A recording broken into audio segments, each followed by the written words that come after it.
चलिए, कल की क्लास में जो हमने टॉपिक किए थे अप्लाइड क्लाइमेटोलॉजी के डोमेन से हमने टॉपिक पिक किए थे और हमने temperature inversion as a concept को पिक किया। उसी के साथ एसोसिएटेड हमने स्मॉग और स्मॉग में भी दिल्ली स्मॉग के इश्यूज को हमने कवर किया था, क्योंकि वो इस तरह के क्वेश्चंस जो हैं आजकल करंट में आ भी रहे हैं, चाहे GS 3 के अंदर है या आपके ऑप्शनल सब्जेक्ट के अंदर है, इस तरह के क्वेश्चन आएंगे ही। ठीक है, क्योंकि एनवायरमेंटल डिग्रेडेशन और एनवायरमेंटल कंसर्न एक टॉपिक है। फिर हमने अर्बन हीट आइलैंड एक नया सा टॉपिक था, उसको पिक किया। उसी सीरीज में हमने जो आज टॉपिक पिक करने, मैंने जैसे कल आपको बताया था, ओजोन डिप्लीशन या ओजोन होल और ग्लोबल वार्मिंग, ये दो टॉपिक पिक करने। उसके अलावा मेरे को एक टॉपिक लगा था जो हम पहले डिस्कस कर रहे थे, मैंने बोला था एक दो बार कि आपको करवाऊंगा, वो था एटमॉस्फेरिक स्टेबिलिटी एंड इंस्टेबिलिटी। क्योंकि टेम्परेचर जो इन्वर्जन वाला है वो एटमॉस्फेरिक स्टेबिलिटी की कंडीशन है, एंटी साइक्लोनिक कंडीशन है। तो उसको डिटेल में एक बार देख लेते हैं, क्योंकि आपके सविंदर सिंह में भी मेंशन है। ऑल्दो आपके सिलेबस में एक्सप्लिसिटली मेंशन नहीं है एटमॉस्फेरिक स्टेबिलिटी एंड इंस्टेबिलिटी, लेकिन एक बार हिमाचल में पहले से सवाल आया हुआ है, तो एटलीस्ट जो जो दायरे हैं हमारे सिलेबस के उसको एक बार पूरी तरीके से कवर कर लेंगे।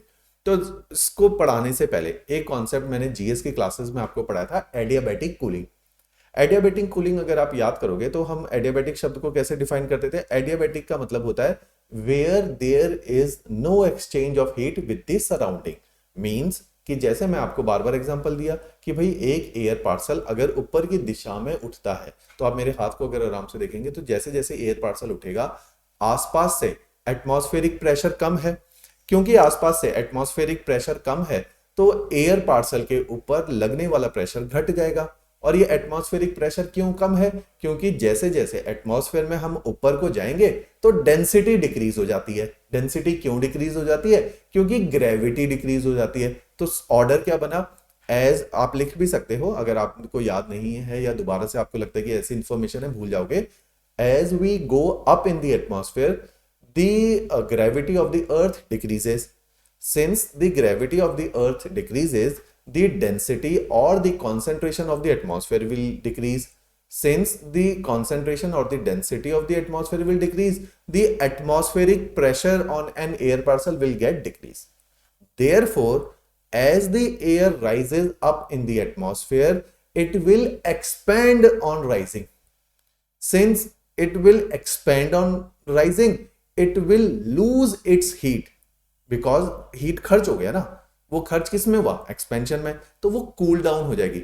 Since the air parcel will lose its heat in the form of expansion or due to increase in its volume, its temperature will get decrease। और इसी के कारण एयर पार्सल ऊपर को जाता हुआ ठंडा हो जाता है। देखो, क्योंकि उसका वॉल्यूम बढ़ जाता है। रिवर्स, व्हेन एयर पार्सल इतने बड़े साइज का है, when it will come down, it will sink. When it will sink downward, it will be compressed by its neighboring air।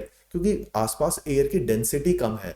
Density कम है तो क्या करेगी? एयर मास पे आसपास से प्रेशर लगाएगी, तो वो कंप्रेस होगा। क्योंकि वो कंप्रेस होगा, आसपास से एयर ने उस पर प्रेशर बिल्ड किया, तो वो गर्म होना शुरू होगा। सिंपल एग्जांपल क्या है? जब हम बचपन में साइकिल में हवा भरते थे टायर में, तो आपको ध्यान है वो पुराने वाले जो स्टील के पंप होते थे वो बाहर से गर्म हो जाते थे। क्यों? क्योंकि constant compression of air was involve.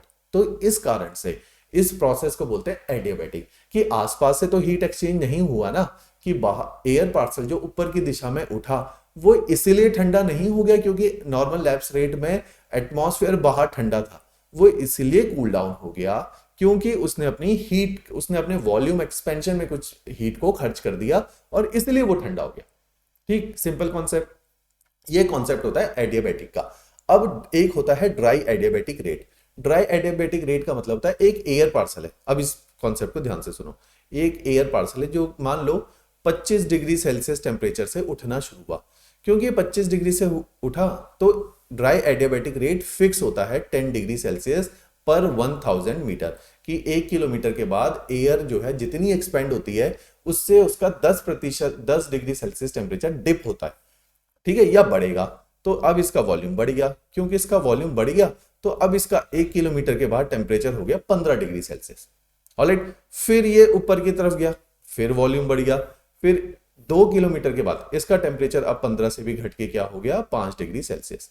तो ये जो ड्राई एयर है इसका टेम्परेचर 10 डिग्री सेल्सियस पर किलोमीटर की दर से घटना शुरू हो जाता है। तो अब इसका टेम्परेचर हो गया -5 डिग्री सेल्सियस। तो एयर कूल डाउन होना शुरू हो गई। तो 3 किलोमीटर के बाद ये 25 डिग्री की जगह -5 डिग्री सेल्सियस की हो गई। दूसरा होता है मॉइस्ट एडियाबैटिक रेट। अब मॉइस्ट के अंदर देखो सिचुएशन को समझो, इसमें क्या है, मॉइस्चर है। मॉइस्चर क्या होगा, जब भी एयर ऊपर को राइज करेगी मॉइस्चर क्या होगा, ये कंडेंस होगा। कंडेंस होगा तो ये क्लाउड बनाएगा, क्लाउड बनेगा तो रेनफॉल होगी। अब ड्राई एडियाबैटिक, जब एयर ड्राई एयर ऊपर को उठेगी तो वो एक कन्वेक्शनल करंट्स है, उससे बारिश नहीं होगी क्योंकि एयर में मॉइस्चर नहीं है बारिश के लिए, तो कंडेंसेशन नहीं हो रही। यहां पे रिवर्स केस है। अब यहां पे देखो डिफरेंटली डील करेंगे। अब ये एयर पार्सल जो 25 डिग्री सेल्सियस का था, ये ऊपर की दिशा में उठा, ये उठा और इसमें था बहुत सारा मॉइस्चर। जैसे ही उठा तो इसका टेम्परेचर डिप हो गया। आपको पता है जी टेम्परेचर डिप होते ही क्या होता है, बादल की फॉर्मेशन होती है। और ये 10 डिग्री सेल्सियस इसका टेम्परेचर गिरा था, 15 डिग्री का हो गया, तभी बन गए बादल। और जब भी आपको पता है कंडेंसेशन होगी तो हमेशा क्या होता है, एनर्जी रिलीज हो जाती है। याद करो लेटेंट हीट ऑफ कंडेंसेशन। हमने बोला जी एक मिट्टी के घड़े से पानी इवापोरेट हो गया। जब मिट्टी के घड़े से पानी इवापोरेट हो गया तो घड़ा ठंडा हो गया था, और जो वाटर वेपर है वो एनर्जी को लेके चला गया लेटेंट फॉर्मेट में छुपा के।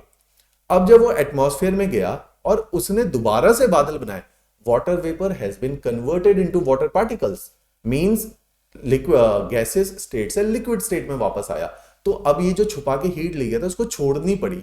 उस हीट को जैसे ही उसने रिलीज किया, इस एयर पार्सल का देखो बहुत ध्यान से सुनना इस कॉन्सेप्ट को, आपकी सविंद्र में नहीं लिखा हुआ। इस एयर पार्सल का टेम्परेचर 15 डिग्री हो जाना चाहिए था जो यहां लिखा है, लेकिन अचानक से हीट रिलीज होने से इसका टेम्परेचर 15 नहीं हुआ, बढ़ गया। तो मींस कि इसका टेम्परेचर मान लो 18 डिग्री सेल्सियस हो गया, हीट रिलीज हो गई ना एटमॉस्फेयर में, तो जो दर घट गई, ये जो 7 डिग्री का चेंज आया, बस 7 डिग्री सेल्सियस पर 1000 मीटर। तो means moist adiabatic rate is always less than dry adiabatic rate. इस चीज को गांठ बांध लो, इन डेटास को लिख लो क्लास के, कि भाई क्योंकि एयर ऊपर की तरफ को गई, since it is a moist air, it will release it's heat under the because of latent heat of condensation, the temperature of the air parcel will get increase slightly। और बादल बनाए, बारिश हुई और यहां टेम्परेचर 18 हो गया 15 की जगह। तो ये उस तेजी से टेम्परेचर को डिप नहीं करती जिस तेजी से ड्राई एयर करती है, बिकॉज लिख लो, because it's releases latent heat of condensation in the atmosphere, जिससे आसपास का तापमान बढ़ जाता है। Simple concept. फिर ये ऊपर गई, 10 डिग्री से ठंडा होना था, ये हो रही है 7 डिग्री से ठंडी। तो अगर 18 टेम्परेचर था तो अब टेम्परेचर 11 डिग्री है। इसका नेबरिंग एयर देखो, जो बहुत दूर एक ऐसा ही प्रोसेस चल रहा था, वहां एयर ड्राई थी तो वहां पे 5 डिग्री का डिप आया।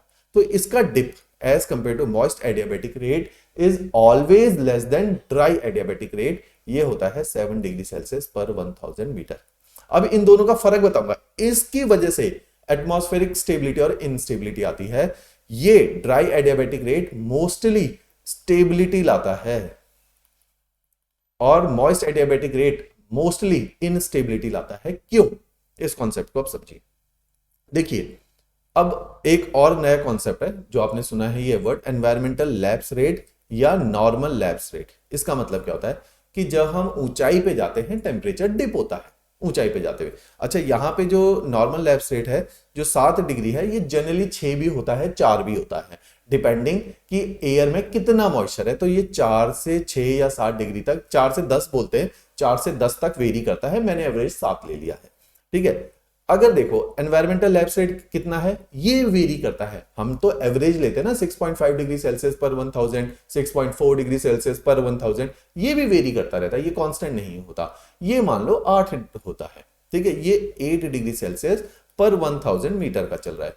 मॉइस्ट एडियाबैटिक मान लीजिए, ये डेटा मैं इसलिए बता रहा हूं, इन डेटा के दम पे ही आपको याद होंगी चीजें, ठीक है। नहीं तो ये ना थोड़ा सा कॉम्प्लिकेटेड है टॉपिक, याद नहीं हो पाता। और कोई बात नहीं, समझ आ जाएगी बात। अगर मैं आपसे 10 दिन बाद पूछूंगा भूल चुकेंगे, डेटा याद रख लो, भूलोगे नहीं, डेटा याद रखो। अब देखो, अब एयर पार्सल के साथ क्या हो रहा है। मान लो 2 एयर पार्सल लेते हैं एग्जांपल के तौर पे। एक एयर पार्सल यही 25 डिग्री सेल्सियस का ऊपर की दिशा में उठा, इसके आसपास अब इन दो, एक ये कंडीशन है, एक इन दोनों के साथ कंडीशन है कि एक ड्राई एडियाबैटिक एयर उठी, एक मॉइस्ट एडियाबैटिक एयर उठी। 2 कंडीशंस लेके चलेंगे।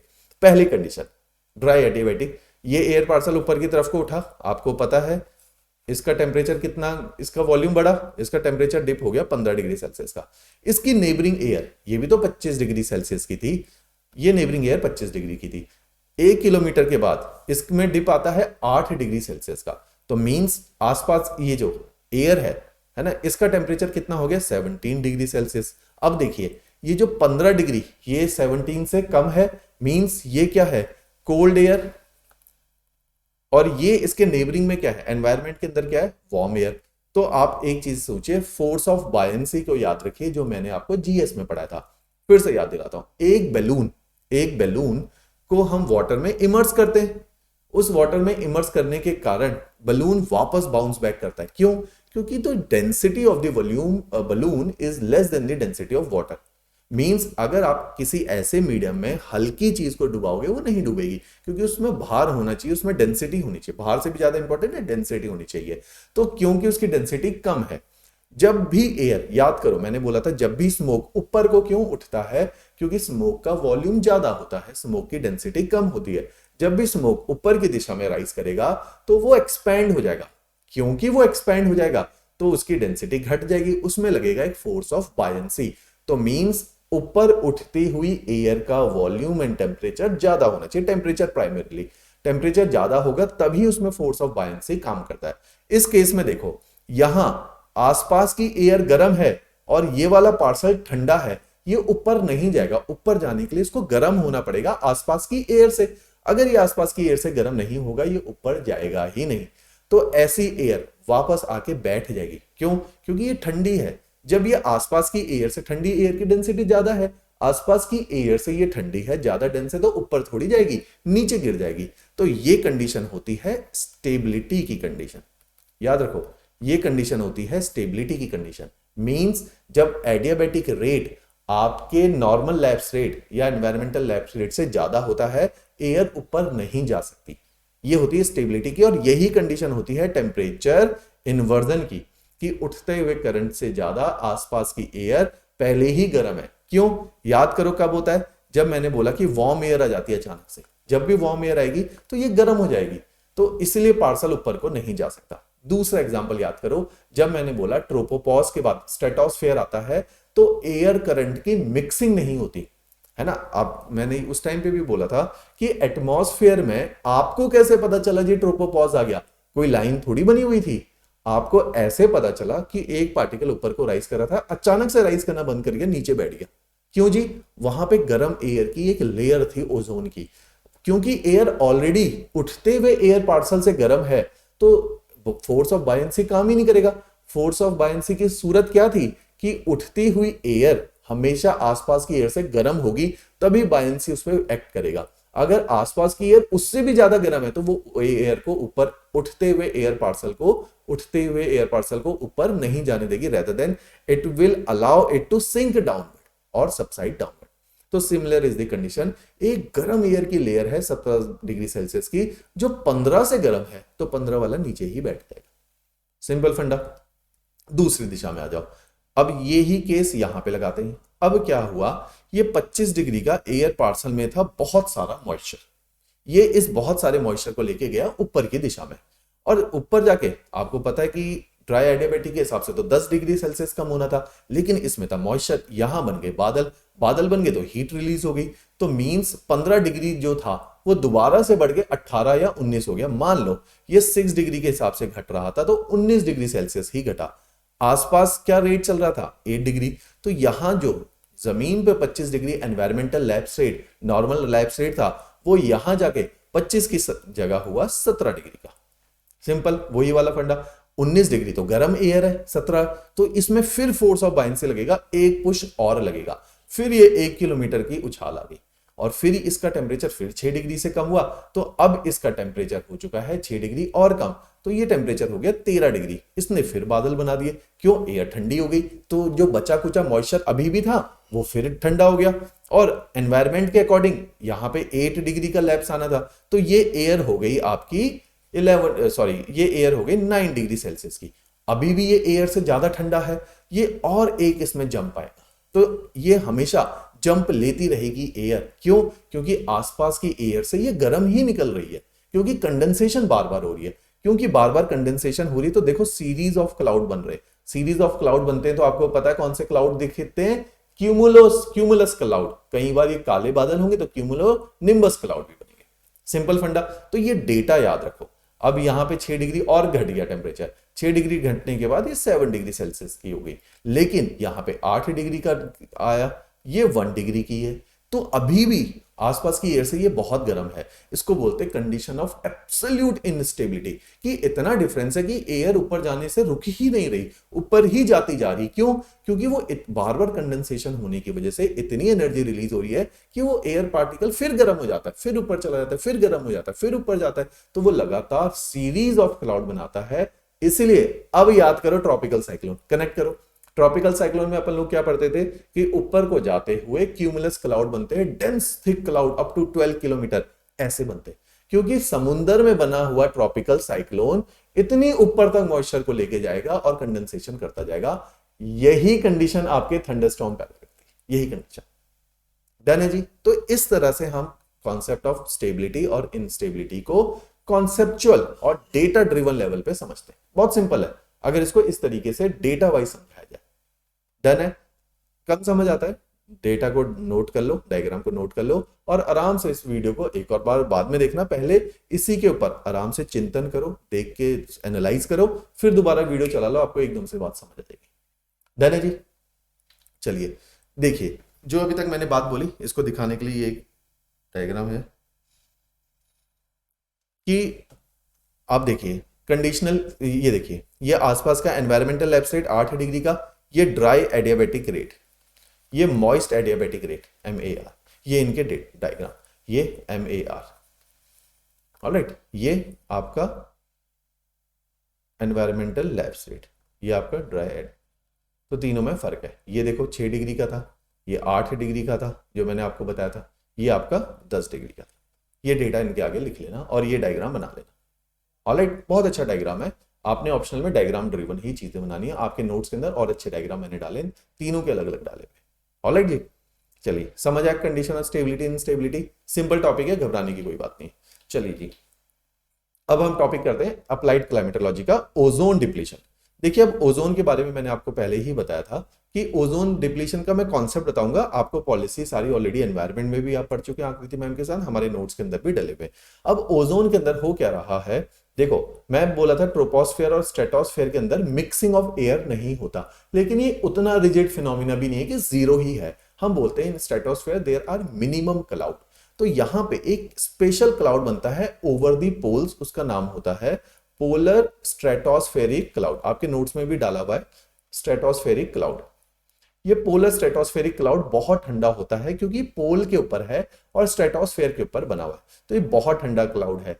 हमारे मल्टीपल सिस्टम से एक गैस रिलीज होती है जिसको बोला जाता है हेलेंस के अंदर। हेलेंस में क्लोरीन, ब्रोमीन, आयोडीन, फ्लोरीन, ये सारी गैसेज हैं। इसमें से एक क्लोरीन गैस है जो औरों से ज्यादा मात्रा में रिलीज होती है, मल्टीपल जगहों से होती है। रेफ्रिजरेटर में कूलेंट का भी काम करती है, स्प्रे में भी क्लोरीन है, बाकी हेलेंस भी हैं। ये सारी गैसेज रिलीज होती है।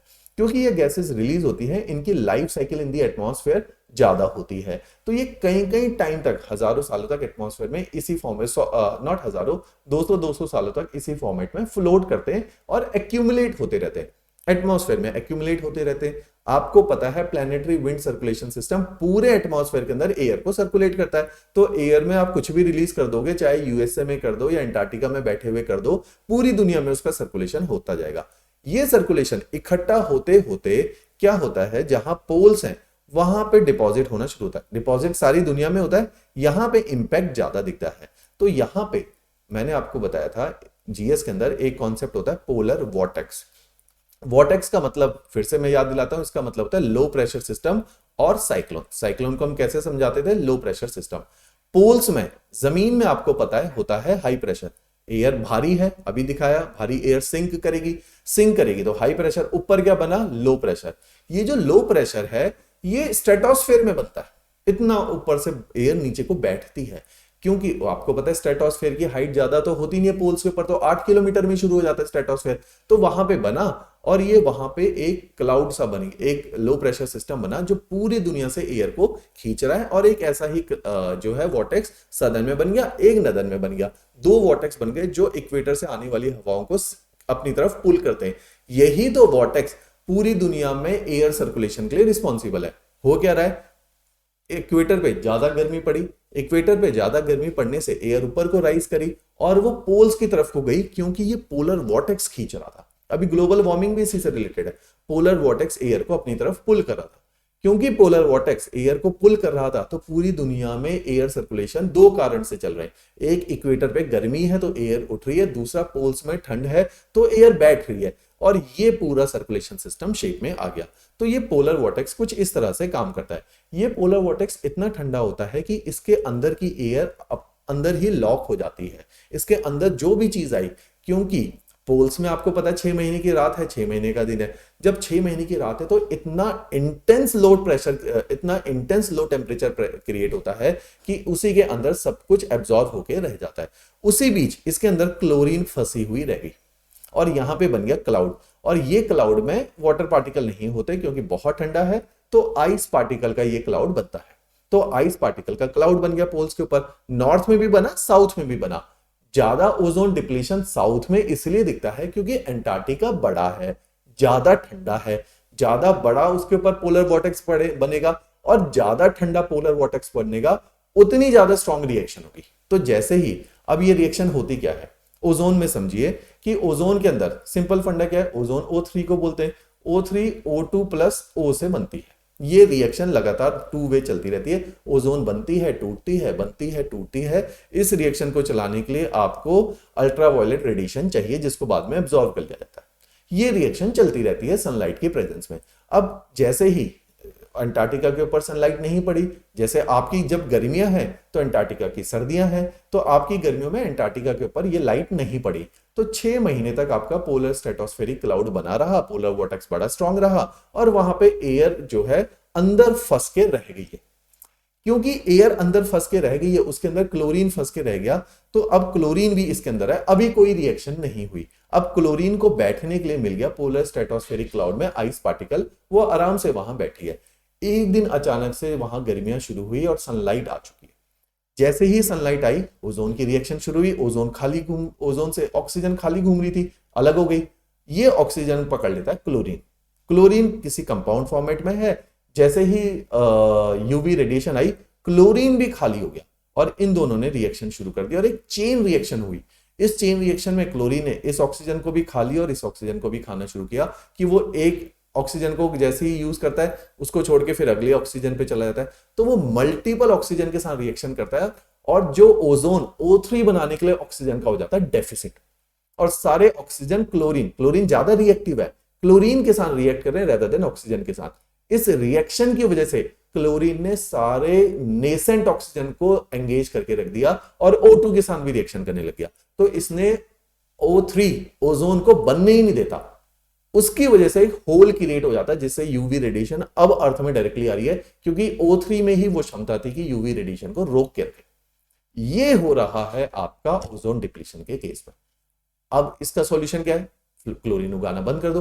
मींस जिस भी जगह से क्लोरीन एटमॉस्फेयर में इंजेक्ट हो रही है उन सारे सोर्सेस को इनहिबिट कर दो। तो हमने इतनी सारी कन्वेंशन, चाहे वियना कन्वेंशन से शुरुआत हुई हो, फिर वो जाके आगे मॉन्ट्रियल प्रोटोकॉल में कन्वर्ट हुई, और जो आजकल किगाली एग्रीमेंट चल रहा है वो इनके ही इंजेक्ट करने, इस क्लोरीन को एटमॉस्फेयर में इंजेक्ट करने को रोकने की बात करता है। ऑलराइट, ये है सारा फंडा। तो आपने इसके पीछे ऑप्शनल लेवल पे कॉन्सेप्ट को समझना है कि क्योंकि ये जो क्लोरीन है ये आपका पोलर स्ट्रेटोस्फेरिक, अब देखो ना टेक्निकल वर्ड आ गया, पोलर स्ट्रेटोस्फेरिक क्लाउड के अंदर बैठे हुए आइस पार्टिकल पे जमा हो जाता है और ये पोलर वॉर्टेक्स के अंदर फंसा रहता है। जैसे ही पोलर वॉर्टेक्स सनलाइट आई, 6 महीने की इतनी इंटेंस सर्दियों के बाद सनलाइट आई, ये क्लोरीन अचानक से रिएक्ट करना शुरू करती है और सीरीज ऑफ चेन रिएक्शन आता है जिसमें ये ऑक्सीजन और O2 दोनों, नेसेंट ऑक्सीजन और O2 दोनों को एंगेज करके ओजोन को क्रिएट ही नहीं होने देता। और क्योंकि ओजोन क्रिएट नहीं होती इसलिए ओजोन होल अंटार्कटिका के ऊपर ज्यादा विजिबल है। न्यूजीलैंड और ऑस्ट्रेलिया में इसके इंपैक्ट भी दिखते हैं क्योंकि वहां पे पोलर वॉर्टेक्स बना होता है। क्यों? क्योंकि वो लो टेम्परेचर और पोलर स्ट्रेटोस्फेरिक क्लाउड बनने की जो प्रक्रिया है वो पोल्स पे ही हो सकती थी, नॉर्थ या साउथ में। नॉर्थ में भी ऐसा देखने को मिलता है, लेकिन नॉर्थ में उतना कम टेम्परेचर नहीं होता आर्टिक का, और उतना स्ट्रॉन्ग पोलर वॉर्टेक्स भी नहीं बनता। तो ये कारण है। क्लियर? तो हमने कॉन्सेप्ट पकड़ना था, आपको इसके आगे पीछे की कहानी आप स्वयं रच लेना।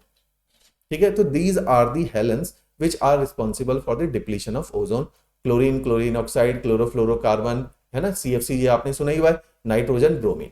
तो ये सारे रिस्पॉन्सिबल हैं, हेलेंस की फैमिली है। हम कोशिश करते हैं कि इन सब का अब एमिशन कम हो पाए, और जो मॉन्ट्रियल प्रोटोकॉल है वो इन्हीं के लिए ही रोक लगाई है। जैसे ये आपने क्लोरोमीथेन रिलीज करी है, इसने यूवी रेडिएशन के इंपैक्ट में जैसी सनलाइट आई क्लोरीन को फ्री कर दिया। अब ये क्लोरीन O3 के साथ रिएक्ट कर गया, इसने बन गया क्लोरीन ऑक्साइड, और ये फिर जाके O3 के साथ लगातार इसने ऑक्सीजन मतलब O3 को तोड़ना शुरू कर दिया, और बाकी नेसेंट ऑक्सीजन के साथ रिएक्शन शुरू कर दी, तो ये O3 को तोड़ना शुरू कर देगा। तो मींस ओजोन को रिएक्ट नहीं करने देगा। O2 और O मिलके जो O3 बनाते थे एंगेज कर दिया। तो दिस इज द सिंपल फंडा। डन है जी? ये देखिए, ये ओजोन। अच्छा, अब ओजोन की थिकनेस नापने का एक पैरामीटर है जिसको बोला जाता है डॉप्सन यूनिट। डॉप्सन यूनिट ही हमें ओजोन को नाप के बताती है कि कितनी थिकनेस की ओजोन है, और ओजोन को कैसे डिप्लीट ना हो, मतलब ओजोन अगर डिप्लीट हो रही है तो हम डॉप्सन से ही पता लगाते हैं कि ओजोन डिप्लीट हो रही है, कि ओजोन फॉर्मेशन नहीं हो रहा, O3 फॉर्मेशन नहीं हो रहा। डन है जी? चलो जी, last topic of the day, global warming and climate change. अब ग्लोबल वार्मिंग के कॉन्सेप्ट को आप समझिए। ग्लोबल वार्मिंग और या क्लाइमेट चेंज क्यों बोला जा रहा है?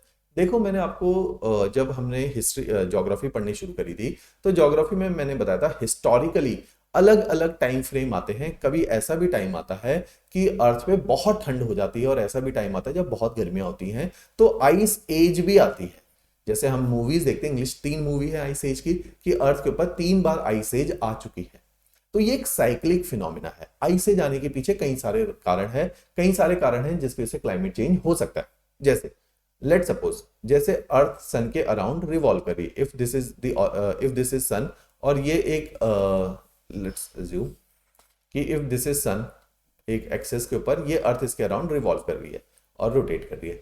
किसी कारण से अर्थ और सन की दूरी में चेंजेस आ गए, तो अर्थ के टेम्परेचर में चेंज आ जाएगा। लेट्स अज्यूम कि अर्थ सन के नजदीक चली जाती है, तो अर्थ में गर्मी ज्यादा बढ़ जाएगी। कोई ऐसे ऑर्बिट में रिवॉल्व करने लगे कि अर्थ दूर चली गई, तो ठंड आ गई। तो आइस एज इस कारण से भी आ सकती है, या ग्लोबल वार्मिंग इस कारण से भी आ सकती है कि अर्थ और सन की दूरी के डिस्टेंस में बढ़ोतरी या घटोतरी हो जाए। एक कारण ये है। दूसरा एक कारण है कि अर्थ में इतने वॉल्केनिक इरप्शन हो, जो मैंने आपको पहले भी बताया था, जब अर्थ में मिलियंस ऑफ ईयर्स तक बारिश हुई, इतने वॉल्केनिक इरप्शन हो कि एरोसोल पार्टिकल्स इतने बढ़ जाएं, डस्ट पार्टिकल इतने बढ़ जाएं कि अर्थ के अंदर सनरेज पेनिट्रेट ही ना करें। सनरेज पेनिट्रेट नहीं करेंगे तो टेम्परेचर डिप होगा, टेम्परेचर डिप होगा तो जितना भी वाटर है अर्थ के एटमॉस्फेयर में वो कंडेंस हो जाएगा, वो कंडेंस होगा तो बारिशें हो जाएंगी, तो मींस लो टेम्परेचर हो जाएगा। तो मींस इस कारण भी आइस एज आ सकती है कि वॉल्केनिक इरप्शन बहुत ज्यादा हो जाए, एरोसोल पार्टिकल्स बहुत ज्यादा हो जाए, ठीक है, तो भी आइस एज आ सकती है। तो इन मल्टीपल फैक्टर के कारण है। एक और क्या है कि अर्थ के अंदर आप देखो ना, जैसे जैसे मैंने आपको बताया था, जब हमने हीट बजट पढ़ा था, तो मैंने बताया था नॉर्थ और साउथ पोल में आइस रखी है जो 2% ऑफ द रिफ्लेक्शन के लिए जो है रिस्पॉन्सिबल है। अगर ये लैंड मास नॉर्थ और साउथ पोल से मूव करके चला जाए, तो मींस यहां पे कोई लैंड मास नहीं होगा तो कोई आइस नहीं होगी, आइस नहीं होगी तो रिफ्लेक्शन नहीं होगी। तो मींस अर्थ में जो प्लेट टेक्टोनिक के इवेंट है जिससे motion of the plate involve है, अगर लैंड मासेस नॉर्थ और साउथ पोल पे एक्यूमुलेट नहीं होंगे तो भी अर्थ के एल्बिडो में चेंज आ जाएगा। एल्बिडो में चेंज मीन ज्यादा गर्मी भी आ सकती है, कम भी आ सकती है, तो मींस उसका रिफ्लेक्टिव इंडेक्स चेंज हो जाएगा। तो इन मल्टीपल फैक्टर की वजह से हम बोलते हैं ग्लोबल वार्मिंग आ सकती है या आइस एज आ सकती है, क्लाइमेट चेंज हो सकता है। लेकिन इस बार जो टेम्परेचर राइज हुआ, हमने प्रॉपर डेटा रखे, क्योंकि ब्रिटिश टाइम से मैं आपको बता रहा हूं कि डेटा के ऊपर काम हो रहा था। ब्रिटिश डेटा को लेके बहुत ज्यादा पर्टिकुलर थे। हिंदुस्तान में कितना लैंड है, कितने लोग लिटरेट है, नहीं है। अगर पुराने राजा लोग होते तो वो तो कोई सेंसेक्स ही नहीं करते थे। ब्रिटिश ने तो सेंसेक्स किए, पढ़े लिखे हैं, क्या उम्र है क्या नहीं है, कौन सी उनकी नेशनैलिटी है, क्या उनका रिलीजन आइडियोलॉजी है, ये सारे डेटा ब्रिटिश ने एक्यूमुलेट किए। तो ब्रिटिश डेटा ड्रिवन है, तो इसलिए हिंदुस्तान में या पूरी दुनिया में डेटा इकट्ठे हो गए। तो 18 सेंचुरी में ये डेटा इकट्ठे करने शुरू करे, तो उन्होंने देखा कि लगातार जिस रेट से टेम्परेचर बढ़ रहा है, ये रेट बढ़ना शुरू हो गया और हम देख रहे हैं, हम कर रहे हैं लगातार ग्रीन गैस का एमिशन, उस एमिशन से टेम्परेचर चेंज हुआ है। तो this climate change is anthropogenic in nature. और आईपीसीसी ऑप्शनल पे हम क्या करते हैं, एनवायरमेंट को मिक्स करते हैं। तो international panel for climate change, intergovernmental panel for climate change ये कहता है कि हमने जो रिपोर्टें इकट्ठी करी है उनके मुताबिक डेटा कहता है कि क्लाइमेट चेंज हो रहा है और ये ह्यूमन इंड्यूस है, क्योंकि बाकी सारे फैक्टर की वजह से जो क्लाइमेट चेंज हो रहा है वो चेंज नहीं हुए, वो कांस्टेंट है। तो इसलिए climate change is anthropogenic in its character. पहली बात एंथ्रोपोजेनिक है। दूसरी बात क्यों हो रहा है, हमने कई सारे फैक्टर देखे, तो हमने देखा कि नेचुरल कॉज मैंने बता दिया, प्लेट टेक्टोनिक है, कॉन्टिनेंटल ड्रिफ्ट है, अर्थ के ऑर्बिट में ही चेंज आ गया, वॉल्केनिक इरप्शन हो गए, ये सब तो कुछ नहीं हुआ, तो मींस एंथ्रोपोजेनिक है। एंथ्रोपोजेनिक में क्या किया हमने, ग्रीन हाउस गैसेस का इंडस्ट्रीज की वजह से, थर्मल पावर प्लांट जो कल मैंने बताया, ट्रांसपोर्टेशन की वजह से बहुत ज्यादा एमिशन बढ़ा है। ये एमिशन के लिए यूएन ने, आपको पता है क्योटो प्रोटोकॉल हुई, क्योटो प्रोटोकॉल के अंदर 6 गैसेस को आइडेंटिफाई किया जो रिस्पॉन्सिबल है ग्लोबल वार्मिंग के लिए। CO2 है ना, कार्बन डाइऑक्साइड, मिथेन है, सल्फर हेक्साफ्लोराइड है, नाइट्रस ऑक्साइड है, पर्लफ्लोरोकार्बन, हाइड्रोफ्लोरोकार्बन जिनको हेलन फैमिली बोला जाता है। तो इन दोनों ने भी ग्लोबल वार्मिंग, हाइड्रोफ्लोरोकार्बन हमने क्लोरोफ्लोरोकार्बन का सब्स्टिट्यूट डाला था कि भाई ओजोन डिप्लीट हो रहा है, इसको सब्स्टिट्यूट बना के रेफ्रिजरेटर में डाला, पता चला इससे तो ग्लोबल वार्मिंग हो गई। अब तो हम फंस रहे हैं एक चीज के बाद दूसरी चीज में। तो 6 गैसेस हमने आइडेंटिफाई करी who are responsible for global warming. दूसरा, हमने देखा टाइम के साथ हमने धीरे धीरे, अब पेड़ क्या कर रहे हैं, एटमॉस्फेयर की कार्बन डाइऑक्साइड को एब्जॉर्ब करके ऑक्सीजन दे रहे। जब आप दुनिया में इतने पेड़ काट दोगे तो ऑक्सीजन का एक्सेल कम कर दिया, कार्बन डाइऑक्साइड को एब्जॉर्ब करने की क्षमता कम कर दी, जिसको कार्बन सिंक भी बोला जाता है, इसलिए पेड़ों को, है ना, एनवायरनमेंट में पड़ा है। तो बेसिकली आपने कार्बन सिंक को डिस्ट्रॉय किया है। फिर हम धीरे धीरे क्या करें, जैसे सी ग्रासेस हैं उनको भी खत्म कर रहे हैं। तो इस तरह से हमने कार्बन डाइऑक्साइड को एब्जॉर्ब करने वाली जो कैनोपी थी, जो फॉरेस्ट थे, उनको भी डिस्ट्रॉय किया, जिसकी वजह से ग्लोबल वार्मिंग हो गई। एग्रीकल्चर प्रैक्टिसेस, हम धान की खेती, है ना, राइस की खेती कर रहे हैं। अब राइस क्या करता है, मिथेन इजेक्टिंग क्रॉप है, ये ग्लोबल वार्मिंग के लिए बहुत रिस्पॉन्सिबल है। ट्रॉपिकल एरिया में चीफ क्रॉप ही राइस है, पॉपुलेशन भी तो बड़ी है, इतनी पॉपुलेशन को फीड करने के लिए जो राइस की कल्टीवेशन हिंदुस्तान में 1947 में जो फूड ग्रेन की प्रोडक्शन थी और आज की फूड ग्रेन की प्रोडक्शन में 9 टाइम्स वृद्धि हुई है, कि जो 30 मिलियन 50 मिलियन पर मिलियन मेट्रिक टन प्रोडक्शन थी, वो आज 250 मिलियन मेट्रिक टन को क्रॉस कर गई है। तो इतनी ज्यादा फूड प्रोडक्शन हो गई, तो मींस आपने राइस भी बढ़ावा दिया है, तो आपने मिथेन प्रोड्यूस किया है। दूसरा, लाइफ स्टॉक, जितने भी लाइफ स्टॉक आप पालते हो उन सब से भी मिथेन एक्सेल हो रही है, बीफ से, कैटल से मिथेन एक्सेल कर रहे हैं। तो लाइफ स्टॉक, क्योंकि आपने लाइफ स्टॉक बीफ खाना था, इसलिए तो यूरोपियन नेशन और अमेरिकन नेशन को बाद में यूएन कहता है you are suppose to go vegetarian और चेंज योर डाइटरी पैटर्न, क्योंकि you people are responsible for global warming. आपने इतनी सारी कैटल पाली हैं क्योंकि आपने कैटल को खाना था, और कैटल को पालने के लिए एक तो आपने अर्थ की कैरिंग कैपेसिटी को इंक्रीज किया, पुश किया। दूसरा, कैटल आपके मिथेन रिलीज कर रही है, तो मींस ग्लोबल वार्मिंग के लिए रिस्पॉन्सिबल है आपकी एग्रीकल्चर प्रैक्टिसेस। तो ये सारी चीजें आपके रिस्पॉन्सिबल हैं ग्लोबल वार्मिंग के लिए। सॉल्यूशन क्या है, इन्हीं सबका वे आउट। धीरे धीरे, अगर पहले का वे आउट क्या है, इसलिए हम ग्रीन एनर्जी पे स्विच कर रहे हैं, इसलिए हम पेरिस प्रोटोकॉल कर रहे हैं, इसलिए हम मैड्रिड प्रोटोकॉल कर रहे हैं, ठीक है। तो इन सब में क्या कर रहे हैं, हम ग्रीन एनर्जी पे स्विच हो रहे हैं। इसलिए रिन्यूएबल, GS3 का आपका टॉपिक है कि renewable energy, national mission, solar mission की बात आज क्यों कर रहे हैं, विंड मिशन, न्यूक्लियर प्रोग्राम की, स्मॉल हाइड्रो प्रोजेक्ट की बातें क्यों कर रहे हैं आज हम, आज से 100 साल पहले तो नहीं करी थी, क्योंकि रिक्वायरमेंट है। Global warming, energy diversification, energy security, self sufficiency इन एनर्जी, सारी एनर्जी आपकी इंपोर्टेड है अदरवाइज, ठीक है। तो ये सारी चीजों में अगर रिवर्सल हो जाए तो आपकी ग्लोबल वार्मिंग रुक जाएगी। तो हम इंटरनेशनल लेवल पे UNFCCC, एनवायरनमेंट में पढ़ा है, नोट्स में मैंने डाल ही दिया, UNFCCC की मदद से हम एक ग्लोबल फ्रेमवर्क बना रहे हैं जिसमें हम सस्टेनेबल डेवलपमेंट को साथ लेके चल रहे हैं और ग्लोबल वार्मिंग को डिक्रीज कर रहे हैं। तो ये ग्लोबल वार्मिंग है। अब इसके कॉन्सिक्वेंसेस देखो, ऑप्शनल लेवल पे कॉन्सिक्वेंसेस को समझो। सबसे पहले, टेम्परेचर बढ़ेगा, बिल्कुल बढ़ेगा। उससे क्या होगा, आपकी पोलर आइस मेल्ट होगी। देखो एग्जांपल के तौर पे पोलर आइस मेल्ट हो गई, आपको पता है पोलर आइस मेल्ट हुई, एक तो सी लेवल राइज हो गया, सी लेवल अगर राइज हुआ है तो मींस आपके कोस्टल इनंडेशन हो जाएगी। कोस्टल इनंडेशन का मतलब है कि कोस्टल एरियाज में पानी घुस जाएगा। तो इंडिया की अगर आप बात करो, बाकी एग्जांपल भी ले लेंगे, इंडिया में ये सारे एरिया सबमर्ज हो जाएंगे, आपके अंडमान निकोबार सबमर्ज हो जाएंगे, मालदीव, श्रीलंका, बांग्लादेश, है ना, और पूरा डेवलपिंग नेशन, आपके मैक्सिमम डेवलपिंग नेशन तो कोस्टल एरियाज पे ही है, चाहे वो साउथ ईस्ट एशिया और साउथ एशिया है, ये वर्ल्ड के सबसे थिकली पॉपुलेटेड एरियाज है, ये तो डूब ही जाएंगे, या इनकी 1/4 आबादी डूब जाएगी। इनकी तो 1/4 आबादी बाकी यूएसए और यूरोप से बड़ी है, तो इतने लोग डूब जाएंगे। तो means rise in sea level will cause inundation of the coastal areas, जिससे एनवायरमेंटल इंड्यूस्ड माइग्रेशन बढ़ जाएगा, लोग भाग जाएंगे वहां से, वो भाग जाएंगे तो बगल वाले कंट्री में घुस जाएंगे, तो पूरे ही लेवल पे, वर्ल्ड लेवल पे अनरेस्ट आ जाएगा, क्योंकि लार्ज स्केल माइग्रेशन होगा तो कोई रोक भी नहीं पाएगा, तो अनरेस्ट आ जाएगा। तो this will be the consequence of global warming. और देखो उसके बाद आपको पता है बहुत सारे डिजास्टर टेम्परेचर से रिलेटेड है। मैंने बोला था समुद्रों का तापमान बढ़ेगा तो ट्रॉपिकल साइक्लोन ज्यादा आएंगे, डिजास्टर ज्यादा आएंगे कोस्टल एरिया में, अगेन माइग्रेशन, फ्लड ज्यादा आएंगे। क्यों?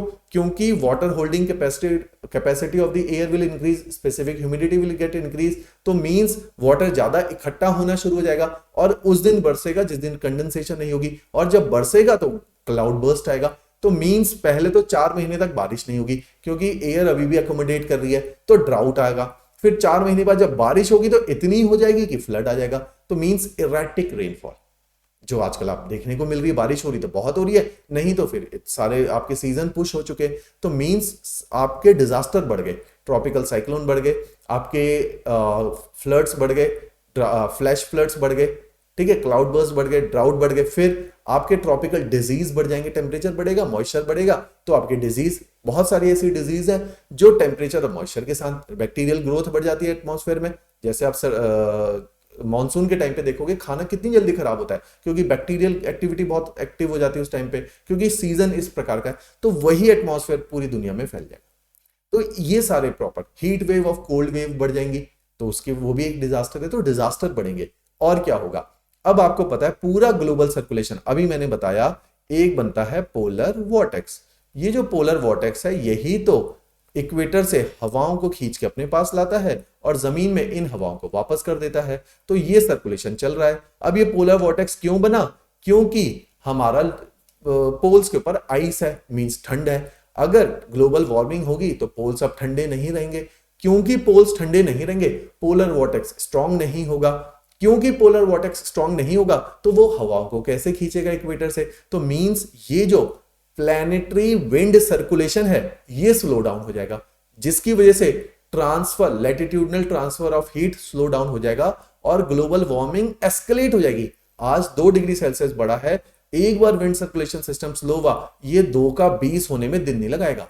तो मींस आपका through out heat transfer slow down हो जाएगा, जिसकी वजह से आपके इक्वेटोरियल या ट्रॉपिकल एरियाज बहुत गर्म हो जाएंगे, क्योंकि पोल से ठंडी हवाओं ने आना धीरे कर दिया और इक्वेटर की गर्म हवाओं ने पोल्स में जाना धीरे कर दिया। तो this slow down will increase the rate of global warming. More over आपके ना कि केवल एयर करंट, इनको बोला जाता है एयर करंट, ना कि केवल एयर करंट बल्कि आपके ओशन सर्कुलेशन सिस्टम भी स्लो होंगे, क्योंकि वो भी आपको पता है टेम्परेचर ड्रिवन है। वो टेम्परेचर ड्रिवन है तो कोल्ड करंट और वार्म करंट की दर घट जाएगी, तो आपका थर्मोहेलाइन circulation conveyor belt slow down हो जाएगी, जिसकी वजह से ग्लोबल वार्मिंग का रेट बढ़ जाएगा और latitudinal exchange of heat slow down.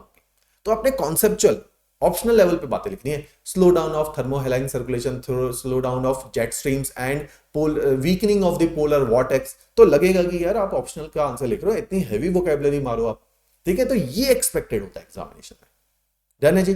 तो ये सारे कॉन्सिक्वेंसेज हैं। फिर कॉन्सिक्वेंसेज, अब ये तो टेक्निकल हो गए, अब इकोनॉमिकल लिखो कि भाई एग्रीकल्चर के पैटर्न्स चेंज हो जाएंगे, क्योंकि टेम्परेचर डिपेंडेंट है, तो एग्रीकल्चर के पैटर्न चेंज हो जाएंगे, तो उसकी वजह से कहीं ना कहीं फूड सिक्योरिटी को भी थ्रेट आएगा।